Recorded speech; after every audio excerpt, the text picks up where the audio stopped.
Olá, bem-vindos ao Mundo da Lua, o seu canal de audiobooks. Eu sou a Lua e hoje eu vou ler para vocês. Se quiser acompanhar o restante do livro, não se esquece de se inscrever no canal para você ficar sabendo quando saem os próximos capítulos. Obrigada e boa leitura!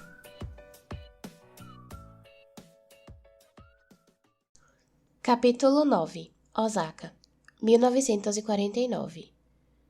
Depois que a família voltou para Osaka, Hansu deixou Kim encarregado de cobrar as taxas dos proprietários de barraca do mercado Tsuruhashi.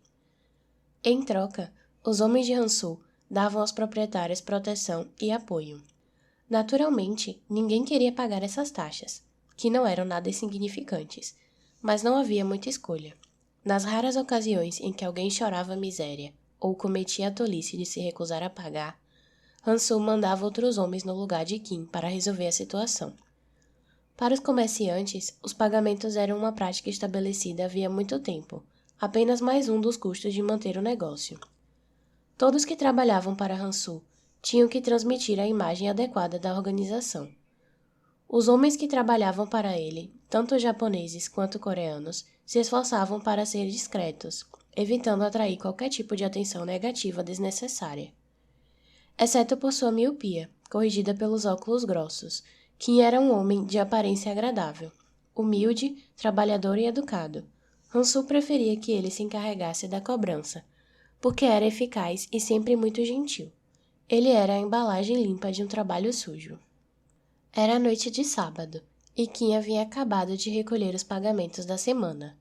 Mais de 60 pacotes de dinheiro, cada um embrulhado em papel novo e etiquetado com o nome do negócio. Ninguém havia deixado de pagar. Quando se aproximou do carro de Hansu, Kim fez uma reverência para o chefe, que estava saindo do veículo. O motorista voltaria para pegá-los mais tarde. Vamos tomar alguma coisa, disse Hansu, dando tapinhas nas costas de Kim. Eles caminharam na direção do mercado. No trajeto, homens se curvavam continuamente para Hansu, que retribuía com um aceno de cabeça. No entanto, não parou para falar com ninguém. Vou levá-lo a um lugar novo. Tem garotas bonitas lá. Imagino que esteja querendo uma depois de viver em um celeiro por tanto tempo. Kim riu surpreso. Seu chefe não costumava discutir esse tipo de coisa. Você gosta da mulher casada, eu sei, disse Hansu. Kim continuou andando, incapaz de responder. A cunhada de Sunja, continuou Hansu, olhando para frente enquanto os dois caminhavam pela rua estreita do mercado. Ainda é muito bonita. O marido dela não consegue mais. Está bebendo cada vez mais, né? Kim tirou os óculos e limpou as lentes com o lenço. Ele gostava de Eusebe e se sentia mal por não defendê-lo. Eusebe bebia muito, mas não era um homem ruim. Era evidente que os homens da vizinhança ainda o admiravam. E em casa, quando estava se sentindo bem, ajudava os meninos com as tarefas da escola e lhes ensinava coreano. Às vezes, consertava máquinas para alguns donos de fábricas que conhecia, mas, devido à sua condição, não podia trabalhar regularmente. Como está a casa? Perguntou Hansu. Nunca vivi tão bem, respondeu Kim, e estava dizendo a verdade. As refeições são deliciosas e a casa está sempre muito limpa. As mulheres precisam de um homem trabalhador que cuide delas, mas me preocupo que você esteja apegado demais à mulher casada. Chefe, tenho pensado em voltar para a Coreia. Não para Daegu, mas para o norte. Isso de novo? Não. Fim da discussão. Não me importa que você frequente essas reuniões socialistas, mas não comece a acreditar nessa palhaçada sobre voltar para a pátria-mãe. Os líderes da Mindan não valem nada. Além disso, no norte vão matá-lo e no sul vai morrer de fome. Todos odeiam os coreanos que vivem no Japão. Eu sei. Se for, não conte comigo. Pra nada. O líder Kim Il-sung lutou contra o imperialismo japonês. Eu conheço os homens dele. Alguns podem até acreditar na mensagem, mas a maioria está apenas interessada em receber o pagamento semanal. Os que estão no comando e moram aqui nunca mais vão voltar, pode apostar. Mas não acha que devemos fazer algo pelo nosso país? Esses estrangeiros estão retaliando a nação em... Hansu colocou as mãos nos ombros de Kim e o encarou. Faz tanto tempo que não fica com uma garota que não está conseguindo raciocinar direito. Hansu sorriu e em seguida ficou sério de novo. Ouça, eu conheço os líderes tanto da associação quanto da Midan. Ele bufou. Os conheço muito, muito bem. Mas a Mindan não passa de uma marionete dos americanos. Hansu sorriu para Kim, divertindo-se com a ingenuidade do jovem. Há quanto tempo trabalha para mim? Eu devia ter 12 ou 13 anos quando me dei um trabalho. Quantas vezes conversei sobre política com você? Kim tentou se lembrar. Nunca, não de verdade. Eu sou um homem de negócios, e quero que você seja um homem de negócios. E sempre que for a essas reuniões, quero que pense por si mesmo, e quero que pense em seus próprios interesses acima de tudo. Todas essas pessoas, tanto os japoneses quanto os coreanos, estão ferradas porque continuam pensando no coletivo. Mas a verdade é que não existem líderes benevolentes. Eu o protejo porque você trabalha para mim. Se começar a se comportar como um idiota e contrariar meus interesses, então não vou poder mais protegê-lo. Quanto a esses grupos coreanos, você precisa lembrar que não importa o que digam, os homens no comando são apenas homens. Portanto, não são muito mais inteligentes do que porcos. E nós comemos porcos. Você viveu com aquele fazendeiro, Tamaguchi, que vendia batatas a preços obscenos enquanto os japoneses morriam de fome durante a guerra. Ele violou os regulamentos de guerra, e eu o ajudei, porque ele queria dinheiro e eu também. Ele provavelmente acredita que é um japonês respeitável e decente, até mesmo um patriota orgulhoso. Não é o que todos pensam? Ele é um péssimo japonês, mas um homem de negócios inteligente. Eu não sou um bom coreano, também não sou japonês, mas sou muito bom em ganhar dinheiro. Este país desmoronaria se todos acreditassem nessas bobagens samurais. O imperador também não se importa com ninguém. Então, não vou dizer a você para não ir a nenhuma reunião e não participar de nenhum grupo, mas não esqueça, aqueles comunistas não se importam com você. Eles não se importam com ninguém. Está louco se acha que eles se importam com a Coreia. Às vezes sinto vontade de ver minha pátria novamente, disse Kim baixinho. Pessoas como nós não têm pátria. Hansu pegou um cigarro e Kim se apressou para acendê-lo. Já fazia mais de 20 anos que Kim não voltava à Coreia. Sua mãe tinha morrido quando ele era pequeno, e seu pai, um agricultor que arrendava a terra, morreu pouco depois. A irmã mais velha fez o que pôde por ele, mas acabou se casando e em seguida desapareceu, deixando-o à própria sorte. Kim queria ir para o norte para ajudar nos esforços de reunificação, mas também queria ir para Daegu, para limpar as sepulturas dos pais e realizar um jessai adequado, agora que podia pagar. Hansu deu uma longa tragada no cigarro. Você acha que eu gosto daqui? Não, eu não gosto daqui. Mas aqui eu sei o que esperar. Você não vai querer voltar a ser pobre. Xangu, você trabalha para mim.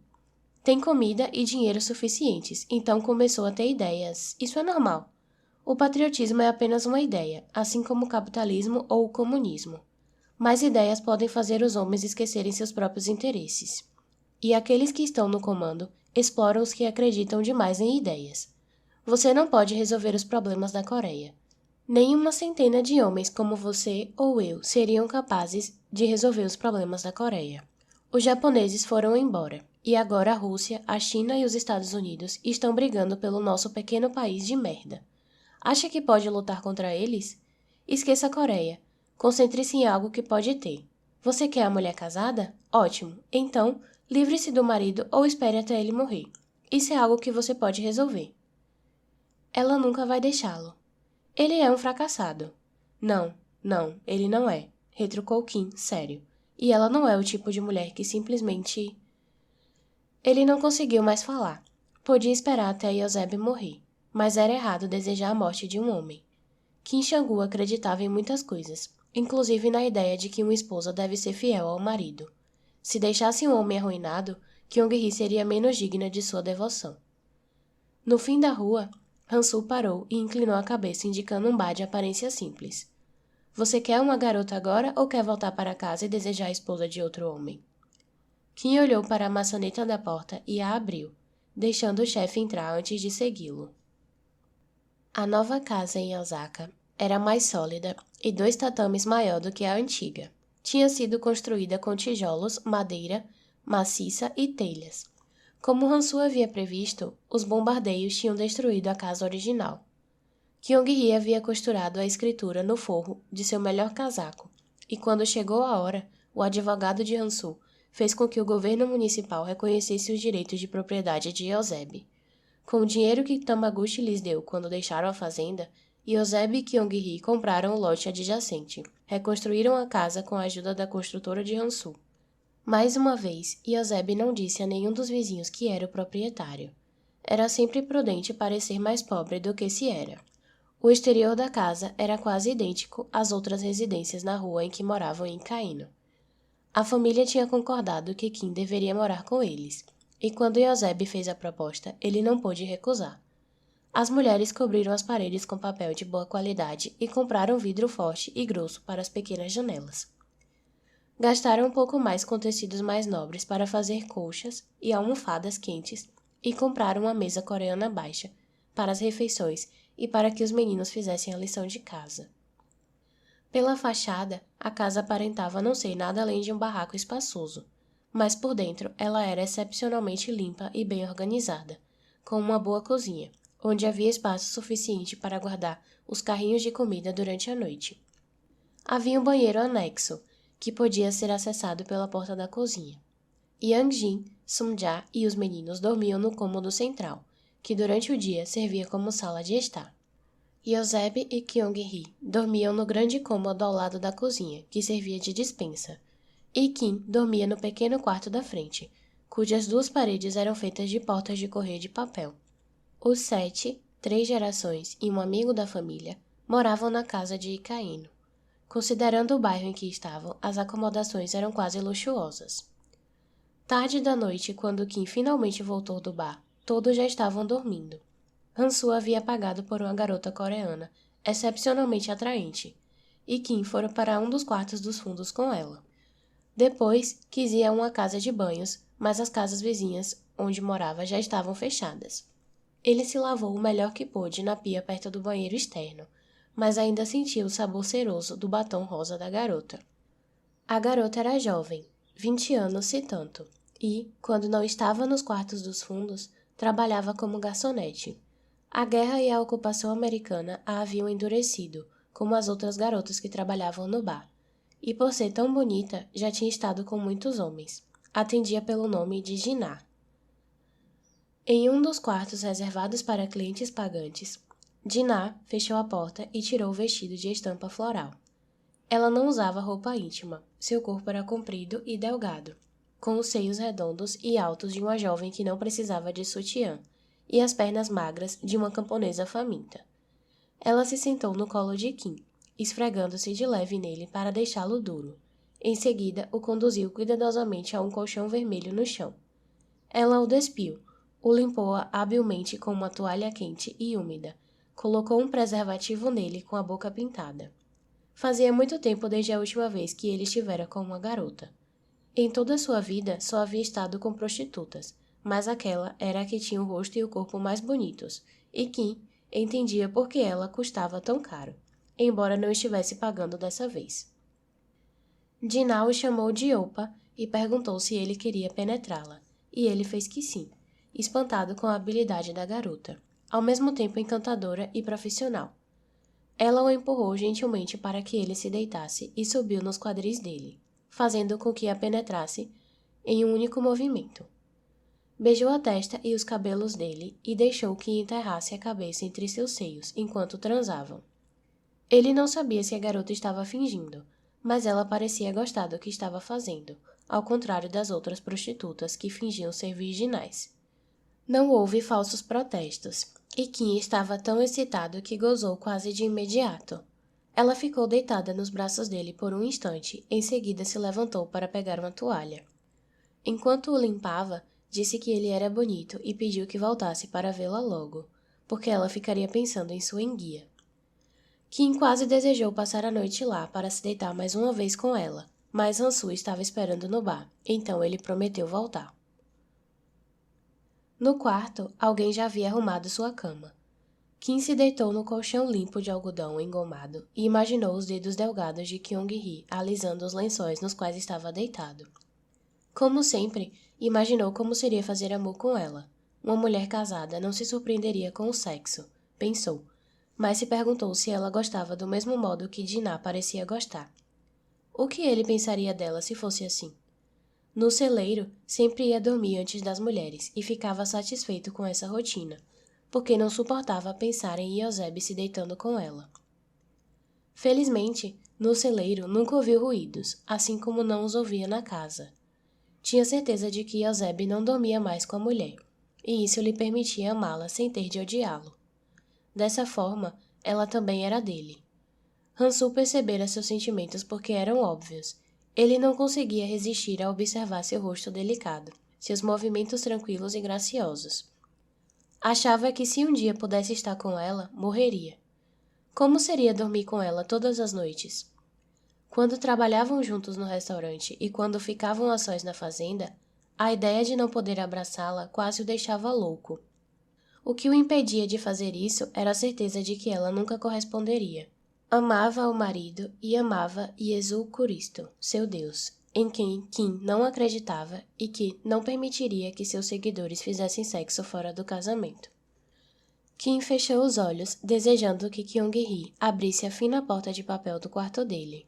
Ela tiraria o vestido da mesma maneira que a prostituta tinha feito e o beijaria. Ele a puxaria para mais perto e a aconchegaria junto ao seu corpo. Faria amor com ela e desejaria morrer, porque naquele momento sua vida seria perfeita. Imaginou os seios pequenos, a barriga e as pernas pálidas, à sombra do pubis. Voltou a ter uma ereção e riu baixinho, pensando que naquela noite estava se comportando como um menino, porque sentia que poderia fazer aquilo repetidas vezes sem nunca se cansar. Hansu estava errado por achar que uma bela prostituta faria com que ele deixasse de pensar em Kyung-hee. Na verdade, naquele momento, desejava ainda mais, muito mais do que já havia desejado. Havia provado algo doce e fresco naquela noite, e agora queria uma tina imensa daquilo, grande o suficiente para submergir nela. Kim se masturbou e adormeceu ainda de óculos. Na manhã seguinte, se levantou antes dos demais e saiu para trabalhar sem tomar café da manhã. À noite, enquanto voltava para casa, notou um par de ombros estreitos empurrando um carrinho de doces pela rua. Correu para alcançá-la. Deixe-me ajudá-la. Ah, olá, disse Kyung-hee com um sorriso de alívio. Ficamos preocupados quando não o encontramos hoje de manhã. Não o vimos ontem à noite. Você comeu alguma coisa? Estou bem, não precisa se preocupar comigo. Ele reparou que a pilha de sacolas que ela usava para embrulhar os doces havia desaparecido. Acabaram as sacolas. Vendeu bem hoje? Ela sentiu sorrindo de novo. Vendi tudo, mas o preço do açúcar subiu mais uma vez. Talvez eu devesse fazer compotas. Elas levam menos açúcar. Preciso arranjar receitas novas. Kyung-hee parou de andar para limpar a testa com as costas da mão. Kim pegou o carrinho para empurrá-lo. Sunja já está em casa? Perguntou ele. Kyung-hee assentiu, parecendo preocupada. O que houve? Espero que não discutam hoje à noite. Meu marido está sendo muito duro com todo mundo ultimamente. Além disso, ele está... Ela não disse mais nada. A saúde de Eusébio estava se deteriorando depressa, mas infelizmente ele ainda estava bem o suficiente para sentir o terrível desconforto de suas queimaduras e ferimentos. Tudo o irritava, e quando ficava com raiva, não fazia mais nenhum esforço para se conter. A baixa audição o obrigava a gritar, algo que nunca havia feito antes da guerra. É por causa da escola dos meninos, você sabe. Kim assentiu. Eusébio vinha dizendo a Sunja que os meninos deveriam frequentar uma escola coreana no bairro, porque a família tinha que estar pronta para voltar a seu país. Os meninos tinham que aprender coreano. Hansu dizia o contrário. Sunja não dizia nada, mas todos sabiam que era uma péssima hora para voltar. A rua que levava à casa deles estava vazia. Conforme o sol se punha, o crepúsculo emitia uma tênue luz rosa acinzentada. É bom quando tudo fica silencioso, comentou ela. É sim. Kim agarrou o guidão do carrinho com um pouco mais de força. Algumas mechas tinham se soltado do coque e Kyung-hee ajeitou os cabelos atrás da orelha. Mesmo no fim de um dia tão longo de trabalho, ainda havia algo limpo e iluminado em sua expressão. Algo que não se deixava ser profanado. Ontem à noite, ele gritou com Sunja de novo por causa da escola. Meu marido tem boas intenções, mas também sofre muito com as dores. Noah quer frequentar a escola japonesa. Ele quer ir para a Universidade de Waseda. Já imaginou? Uma universidade grande como aquela. Ela sorriu, orgulhosa do sonho grandioso do sobrinho. E Mosasu, bem, ele não quer frequentar escola nenhuma. Kyung-hee riu. Claro, não temos certeza de quando poderemos voltar, mas os meninos precisam aprender a ler e a escrever, não acha? Kyung-hee começou a chorar, mas não sabia explicar o porquê. Kim tirou do bolso do casaco o lenço que usava para limpar os óculos e ofereceu a ela. Há tantas coisas que não podemos controlar, disse ele. Kyung-hee assentiu. Você quer voltar para a Coreia? Ela respondeu sem encará-lo. Não consigo acreditar que meus pais estejam mortos. Nos meus sonhos, eles ainda estão vivos. Gostaria de vê-los novamente. Mas não pode voltar agora. É perigoso. Quando as coisas melhorarem... Você acha que vai demorar muito? Bem, você sabe como nós somos. Nós quem? Perguntou ela. Os coreanos. Nós gostamos de discutir. Todos acham que são mais espertos do que os demais. Imagino que quem estiver no comando vai lutar com todas as forças para manter o poder. Ele apenas repetiu o que Han-soo havia lhe dito, porque o chefe estava certo, sobretudo no que dizia a respeito a enxergar o pior das pessoas. Nisso ele sempre estava certo. Então você não é comunista? Perguntou ela. O quê? Você frequenta essas reuniões políticas. Achei que, já que as frequenta, talvez não sejam tão ruins. Eles são contra o governo japonês e querem reunificar o país, não é? Quer dizer, os americanos não estão tentando dividir o país? Eu ouço o que as pessoas dizem no mercado, mas é difícil saber em quem acreditar. Meu marido diz que os comunistas não prestam, que foram eles que fuzilaram nosso país. Sabe, meu pai sorria para todo mundo. Ele era uma pessoa muito boa. Kyung-hee não conseguia entender por que seus pais tinham sido mortos. Seu pai era o terceiro filho, de modo que seu lote de terra era muito pequeno. Os comunistas tinham matado todos os proprietários de terra, até os insignificantes. Ela também estava curiosa para saber o que Kim pensava, porque ele era um homem bom e sabia muito sobre o mundo. Kim se apoiou no carrinho e olhou para ela com atenção, querendo confortá-la. Ele sabia que Kyung-hee estava buscando seus conselhos, e isso fazia com que se sentisse importante. Ele se perguntou se ainda se interessaria por política com uma mulher como aquela ao seu lado. Existem tipos diferentes de comunistas? Perguntou ela. Acho que sim. Não sei se sou comunista. Sou contra a ideia de os japoneses dominarem a Coreia novamente, e também não quero que os russos e os chineses controlem nosso país. Nem os americanos. Eu me pergunto por que não podem deixar a Coreia em paz. Mas você acabou de dizer. Porque nós discutimos. Suponho que seja como quando duas senhorinhas brigam, e os moradores da aldeia sussurram constantemente em seus ouvidos sobre a maldade uma da outra. Se as senhorinhas quiserem ter paz, precisarão esquecer todo o resto e lembrar que costumavam ser amigas. Acho que devíamos colocá-la no comando, disse ele, empurrando o carrinho em direção à casa.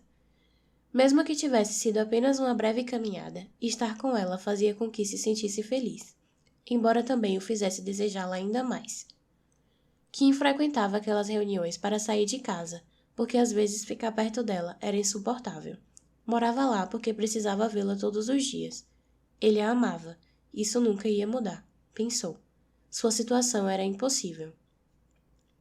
A poucos metros de casa, os dois caminhavam devagar, murmurando coisas aleatórias sobre o dia, contentes e apenas um pouco menos tímidos. Kim continuaria sofrendo por amor. Capítulo 10. Osaka, janeiro de 1953. Preocupada com o dinheiro, Sun-ja acordou no meio da noite para fazer caramelos. Quando notou que a filha não estava na cama, Yang-jin foi até a cozinha. Você não dorme mais, disse. Vai ficar doente se não dormir. Uma, eu estou bem. Você deveria voltar para a cama. Estou velha, não preciso mais dormir tanto, retrucou Yang-jin, vestindo o avental. Sun-ja estava tentando ganhar dinheiro extra para pagar pelas aulas particulares de Noah.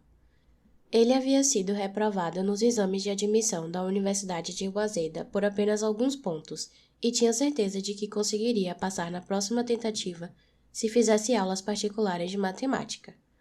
O preço cobrado pelos professores particulares era exorbitante. As mulheres estavam tentando ganhar mais dinheiro para que Noah pudesse deixar seu emprego como contador e se dedicar exclusivamente aos estudos, mas já era difícil cobrir os gastos da família e as contas médicas de Eusébio com o salário dele e o que elas ganhavam vendendo comida. Toda semana, Kim pagava pelo quarto e pelas refeições. Ele havia tentado contribuir para as aulas de Noah, mas Eusébio proibiu as mulheres de aceitarem um centavo que fosse além do que era razoável. Eusébio não permitia que Sunja aceitasse dinheiro de Hansu para custear a educação do filho. Conseguiu dormir um pouco na noite passada? Perguntou Yang-jin. Sunja fez que sim com a cabeça, colocando um pano limpo sobre os grandes pedaços de açúcar mascavo a fim de abafar o som do almofariz e do pilão. Yang-jin estava exausta. Em 3 anos, seria uma mulher de 60. Quando era menina, acreditava ser capaz de trabalhar mais do que qualquer outra pessoa em qualquer circunstância, mas não se sentia mais assim. Ultimamente, estava sempre cansada e impaciente. As menores coisas a incomodavam. Com a idade, as pessoas supostamente ficavam mais pacientes, mas ela se sentia apenas mais irritada. Às vezes, quando um cliente reclamava do tamanho pequeno das porções, ela tinha vontade de destratá-lo. Nos últimos tempos, no entanto, o que mais a perturbava era o insuportável silêncio da filha. Yang-jin tinha vontade de sacudi-la. A cozinha era o cômodo mais quente da casa, e as luzes elétricas emitiam uma luz constante. As 2 lâmpadas, que pendiam no teto, projetavam sombras grosseiras nas paredes de papel, que lembravam 2 cabaças solitárias, pendendo de trepadeiras sem folhas. Eu ainda penso nas nossas meninas, disse Yang-jin. Dokyi e Bokyi? Elas não arranjaram trabalho na China?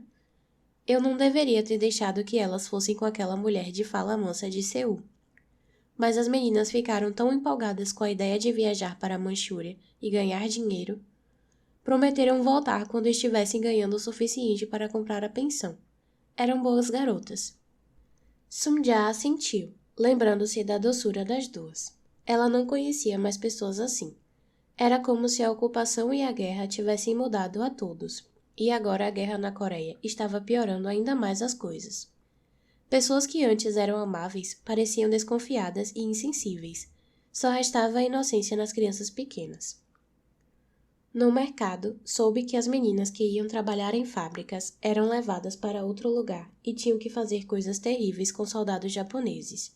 Yang Jin fez uma pausa, ainda frustrada. Acha que isso pode ser verdade?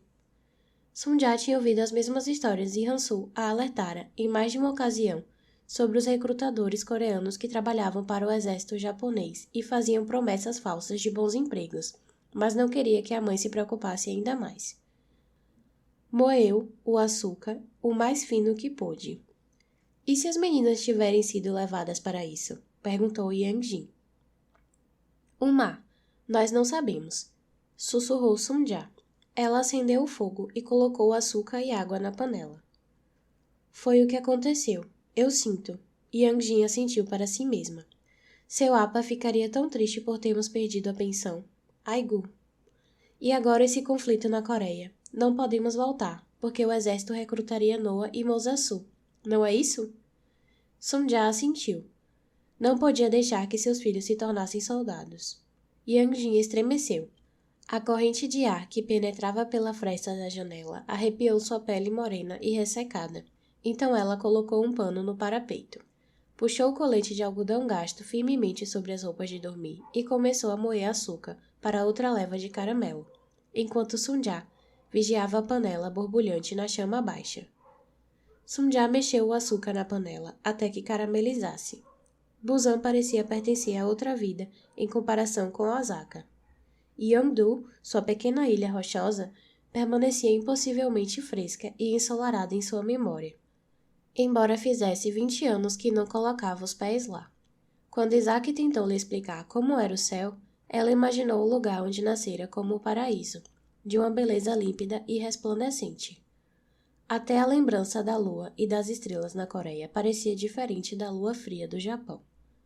Por mais que as pessoas reclamassem de como as coisas estavam ruins em seu país, era difícil para Sunja imaginar qualquer coisa que não fosse a casinha sólida e iluminada da qual seu pai cuidara tão bem, junto ao mar verde e vítreo, a horta abundante que lhes dava melancias, alface e abóboras, e o mercado ao ar livre, onde as delícias nunca se esgotavam.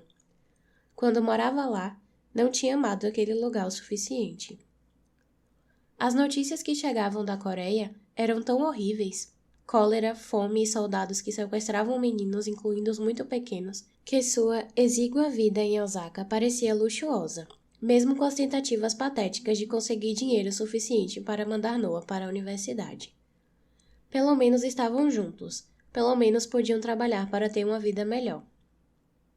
A guerra na Coreia havia estimulado o comércio no Japão, e havia mais empregos para todos. Os americanos ainda estavam no comando, de forma que as mulheres conseguiam comprar açúcar e trigo. Embora Yosebi tivesse proibido Sunja de aceitar dinheiro de Hansu, quando, graças a seus contatos, Kim arranjava algum dos escassos ingredientes dos quais as mulheres precisavam, elas tomavam o cuidado de não fazer muitas perguntas nem falar a respeito com Yosebi. Assim que o caramelo esfriou na panela de metal, as mulheres trabalharam rapidamente para cortá-lo em quadrados uniformes. Doki-hee costumava zombar de mim pela forma displicente como eu cortava a cebola, comentou Sunja sorrindo, e não suportava a lentidão com que eu lavava as panelas de arroz. Todas as manhãs, quando eu ia limpar o chão, ela dizia: sempre use 2 panos para limpar o chão. Primeiro, varra, depois passe um pano limpo, em seguida limpe de novo com o outro pano limpo. Doki-hee era a pessoa mais limpa que já conheci. Enquanto falava, Sunja se lembrou do rosto redondo e simples de Doki-hee, ficando sério enquanto dava as instruções. Suas expressões, seus maneirismos e sua voz também voltaram à sua memória, e Sunja, que não orava com frequência, pediu a Deus por elas em seu coração. Orou para que elas não tivessem sido levadas pelos soldados. Isaac costumava dizer que não nos cabia saber por que alguns sofriam mais do que outros. Ele dizia que nunca devíamos nos apressar em julgar quando as outras pessoas estavam em agonia. Por que ela havia sido poupada e as outras não? Perguntou-se Sunja. Por que estava naquela cozinha com a mãe quando tantos estavam morrendo de fome na Coreia? Isaac costumava dizer que Deus tinha um plano, e Sunja acreditava que poderia ser assim. Mas isso lhe proporcionava pouco consolo quando pensava nas garotas. Elas eram mais inocentes do que seus filhos quando ainda eram muito pequenos. Quando levantou a cabeça, Sunja viu que a mãe estava chorando. Aquelas garotas perderam a mãe depois o pai. Eu deveria ter feito mais por elas. Tentei ajudá-las a se casar, mas não tínhamos dinheiro. O destino da mulher é sofrer. Nós devemos sofrer. Sunja sabia que a mãe tinha razão, que as meninas haviam sido enganadas. Provavelmente estavam mortas àquela altura. Ela colocou a mão no ombro de Yang Jin. Seus cabelos já estavam quase todos brancos, e durante o dia, ela os prendia em um coque antiquado na nuca. Era noite e a trança grisalha e rala pendia sobre suas costas. Os anos de trabalho ao ar livre haviam vincado seu rosto oval e moreno, marcando a testa e o contorno da boca com rugas profundas. Desde que Sunja conseguia se lembrar, a mãe era a primeira a se levantar e a última a ir para a cama. Mesmo quando as garotas trabalhavam com elas, Yang Jin nunca trabalhava tanto quanto a mais nova. Nunca fora de falar muito, mas conforme ia ficando mais velha, tinha cada vez mais a dizer. Já Sunja nunca parecia saber o que dizer a ela. Uma, lembra-se de quando colhíamos batatas com apa? As belas batatas de apa eram gordas e brancas e ficavam tão gostosas quando você as assava na brasa.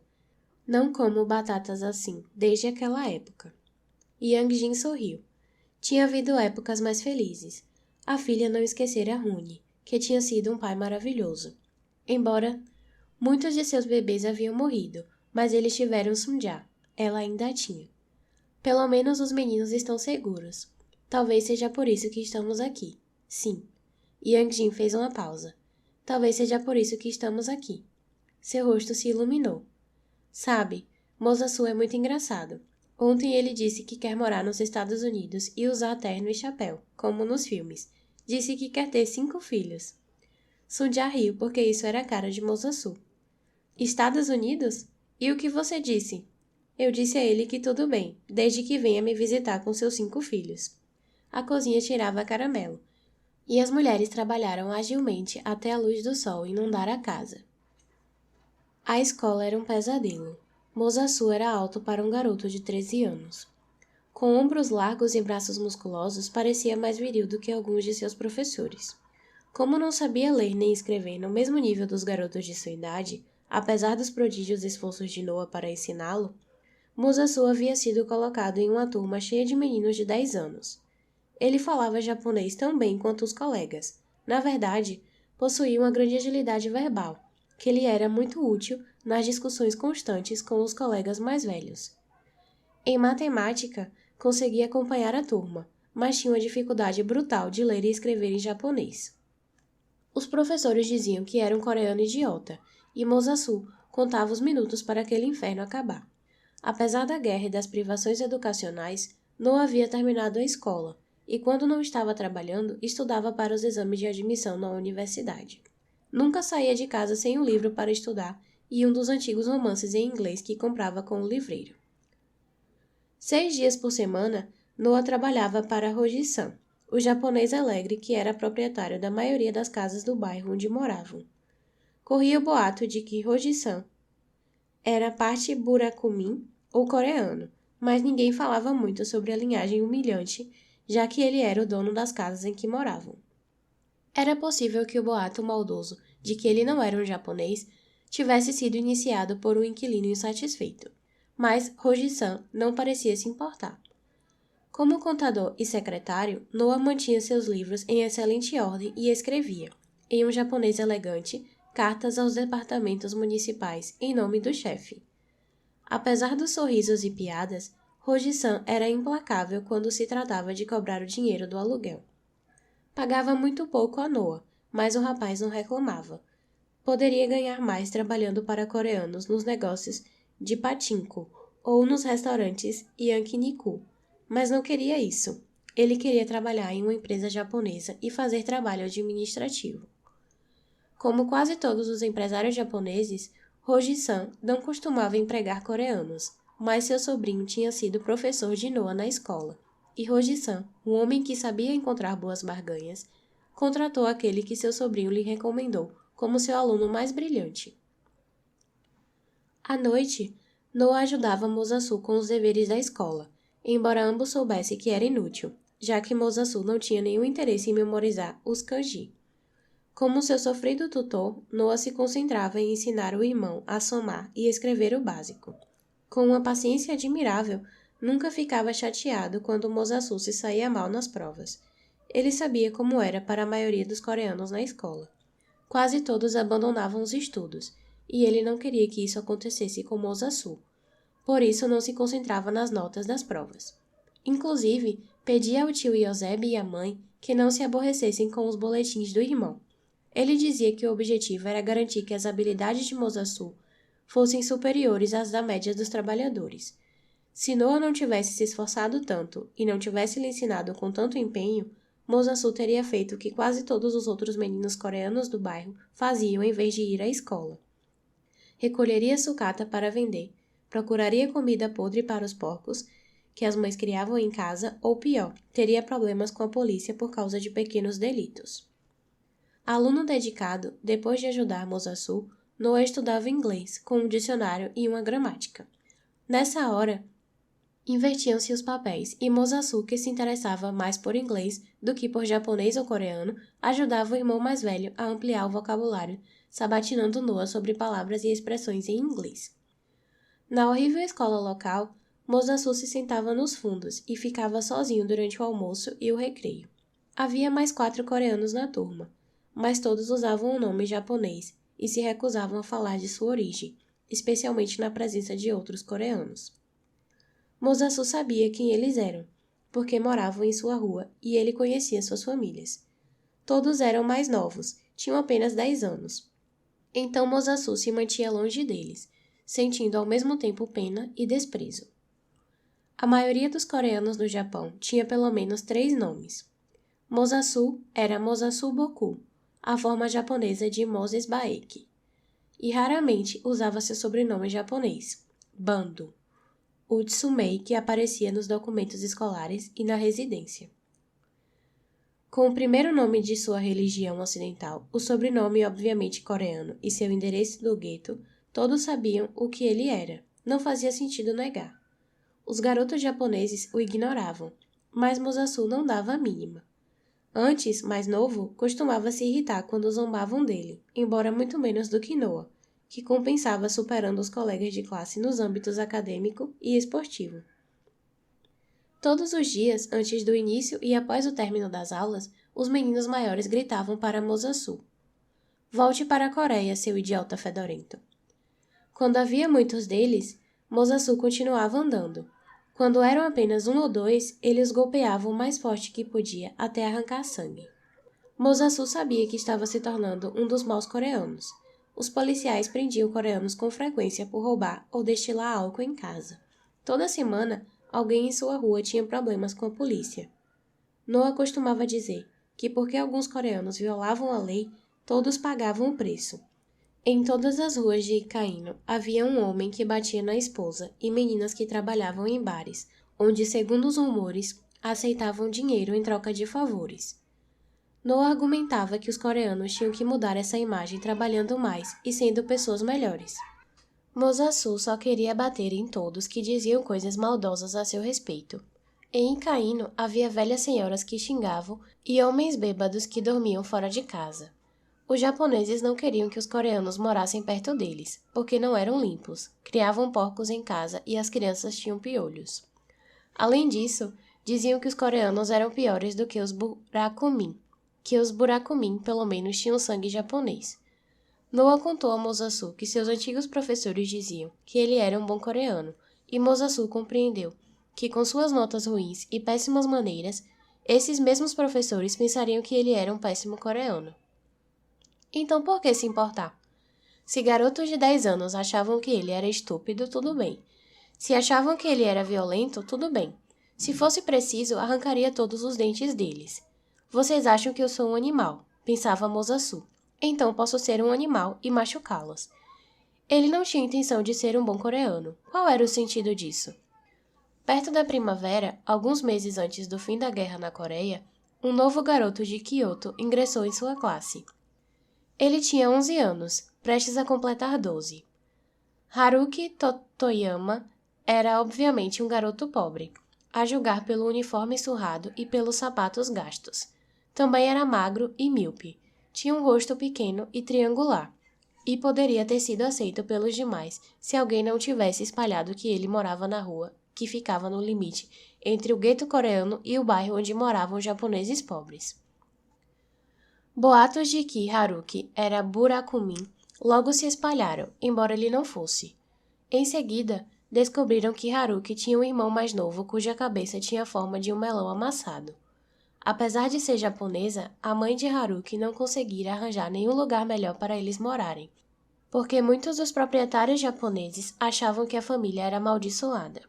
Haruki não tinha pai. Sua ausência seria compreensível se ele tivesse morrido na guerra.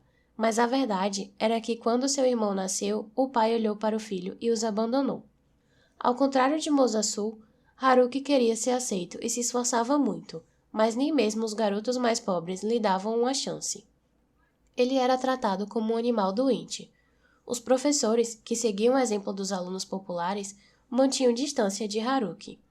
O garoto novo tinha esperanças de que aquela escola fosse diferente de sua antiga escola em Kyoto, mas logo percebeu que também não teria chance ali.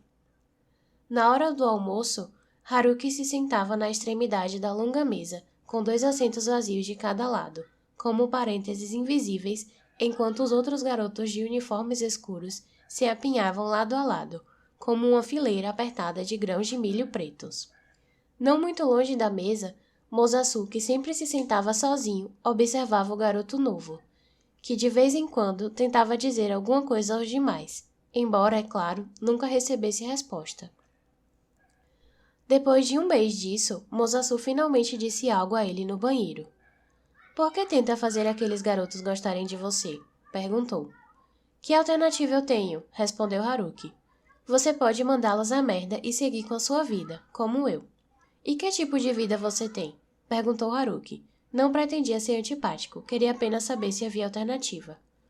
Veja, se as pessoas não gostam de você, nem sempre é culpa sua. Meu irmão me disse isso. Você tem um irmão? Tenho. Ele trabalha para Roji-san. Você sabe, o senhorio. Seu irmão é o rapaz de óculos? Perguntou Haruki. Roji-san também era proprietário da casa em que ele morava. Mosasu fez que sim com a cabeça, sorrindo. Tinha orgulho de Noa, que causava uma ótima impressão no bairro. Todos o respeitavam. É melhor eu voltar para a aula, disse Haruki. Posso ter problema se me atrasar. Você é um maricas, provocou Mosasu. Realmente se importa se o professor vai gritar com você? Kara Sensei é ainda mais covarde do que você. Haruki engoliu em seco. Se quiser, pode se sentar comigo no recreio. Ele nunca havia feito uma oferta assim antes, mas não achava que seria capaz de assistir mais uma vez a Haruki tentando conversar com aqueles idiotas e sendo ignorado. De uma maneira estranha, assistir a seus esforços era doloroso e constrangedor.